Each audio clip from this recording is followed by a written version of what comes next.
खूबसूरत नहीं खुशनसीब बनाओ गरीब, इस संसार का सबसे बड़ा दुख है।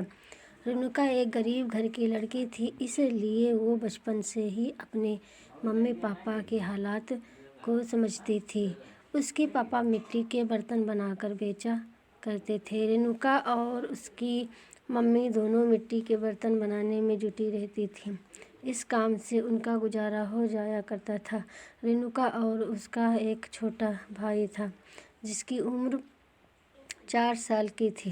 रेणुका की 12 साल की उम्र हो चुकी थी।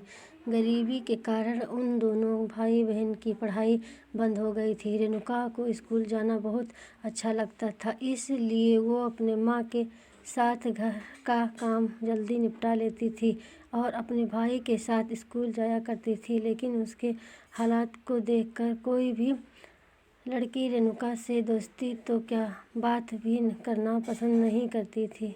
रेणुका अपने आप से ही बात करके खुद को दिलासा देते हुए बोली, गरीब भी अजीब होती है। गरीबों के साथ नहीं लोग मजाक बनाते हैं। टीचर भी बच्चों में भेदभाव करती थी। एक दिन रेणुका के सामने ही उसके भाई मंजीत को कुछ बच्चे परेशान कर रहे थे।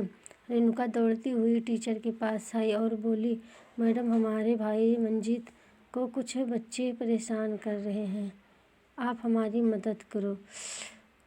लोग आपकी कहना मान जाएंगे। लेकिन उन्होंने उल्टा रेणुका को ही फटकार लगाई और इसी बात का फ़ायदा उठाकर स्कूल के सारे बच्चे परेशान करने लगे।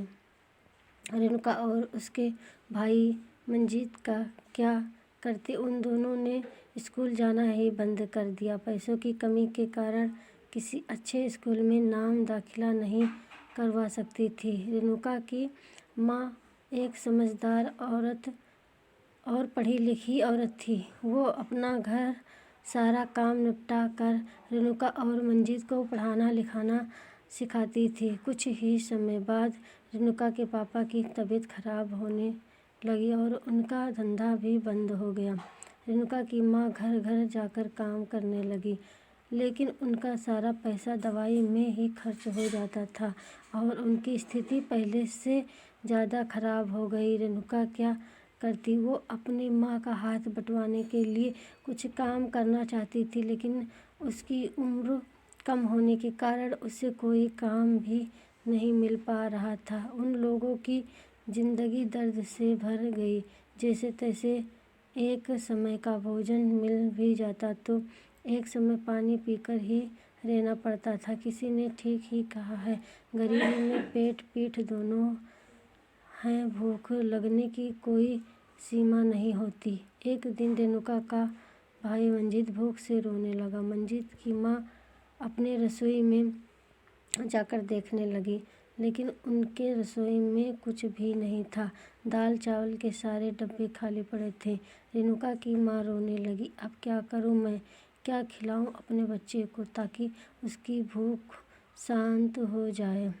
तभी उसे याद आया कि उसके आटे के डब्बे में कुछ आटे पड़े हैं और उसने तुरंत आटे को निकालकर उसमें चीनी डालकर और उसमें ढेर सारा पानी मिलाकर उसका लपसी बना देती है और सब मिलकर खाते हैं। इतने दुख सहने के बाद अब रेणुका के पापा की तबीयत ठीक हो गई और फिर से उनके घर में खुशियाँ आ गई। किसी ने ठीक ही कहा है, सब्र का फल मीठा होता है।